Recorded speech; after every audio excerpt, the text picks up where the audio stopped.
फूलल के सिया के हवा दे दो हमके जिएला। फूलल के सिया के हवा दे दो हमके जिएला। अपना अखिया के दारू दे दो हमके पिएला। फूलल के सिया के हवा दे दो हमके जिएला। फूलल के सिया के हवा दे दो हमके जिएला।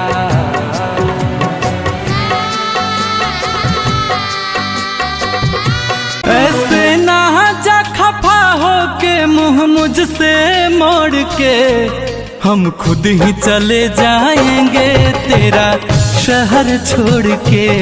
होई रहतिया पहिल की ससुराल में, सुतल रहबू पिया के कबाहर में। ओही रात दूर तुता हो जाइबू हमसे, ओही रात दूर तुता हो जाइबू हमसे। आई जब याद मुहवा फेरबू बलम से।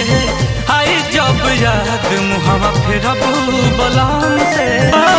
सुना होता हमरो तयाज संसार, अखिए के सोझा बिछड़ता प्यार। केकरा से हंसब बोलब बतियाई, उहे को रही हमार। अरे रे मोरी चांद के, सुना ना हमर जान के डोलिया में जनी ले जाए कार। सुना ना हमर जान के डोलिया में जनी ले जाए कार।